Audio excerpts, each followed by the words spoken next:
পাকা আমের বরফি বাড়িতে থাকা উপকরণ দিয়ে। লাগছে 1 কাপ সুজি, একটি আম, 1 কাপ চিনি, 2 কাপ দুধ, গরুর আর আমুল দুধ। আমগুলোকে কেটে নিয়ে গ্রেট করে নিয়েছি ভালো করে।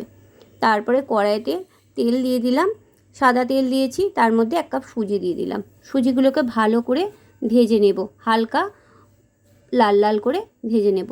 তার মধ্যে 1 চামচ ঘি দিয়ে দিয়েছি, দিয়ে সুজিটাকে ভালো করে ভেজে নিলাম।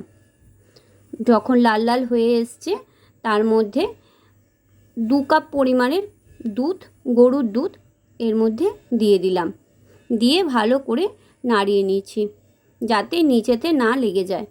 নিচেতে লেগে যেতে পারে সুজি, তার জন্য ভালো করে নেড়ে ছেড়ে নিতে হবে। তারপর 1 বাটি চিনি দিয়ে দিয়েছি, পরিমাণ মতন দিতে হবে, যে যেমন খাবে মিষ্টিটা। তো 1 বাটি চিনি দিয়ে ভালো করে নেড়ে নিতে হবে। চিনি দেওয়ার পর নিচে লেগে যেতে পারে, তো তার জন্য আর একটু গরম মশলা দিয়ে দিতে হবে ওর মধ্যে, তাহলে ভালো সেন্ট হবে। তো তারপর ভালো করে নেড়ে চেড়ে নিয়ে গুঁড়ো দুধ 1 প্যাকেট, 10 টাকা দামের 1 প্যাকেট গুঁড়ো দুধ ওর মধ্যে দিয়ে দিতে হবে, দিয়ে ভালো করে নাড়তে হবে। নাড়ার পর যে পাকা আমটা রাখা ছিল সেটা ওর মধ্যে মিশিয়ে দিতে হবে, মিশিয়ে ভালো করে নাড়তে হবে। আর তখন গ্যাসের ফ্লেমটাকে হাই করে দিতে হবে, কারণ আম থেকে জল বেরোবে, জল বেরোনোর জন্য অনেকক্ষণ লাগবে শুকনো হতে।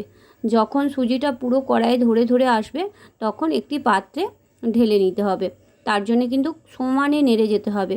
তারপর ভিজে জল হাতে করে গরম সুজিটা অবস্থাতেই ভালো করে সমান করে নিতে হবে। তারপর একটু ঠান্ডা হলে বরফির আকারে কেটে নেবেন, রেখে ফ্রিজে রেখে দিয়ে খেলেও দারুণ লাগবে, আবার এমনিও খাওয়া যায়।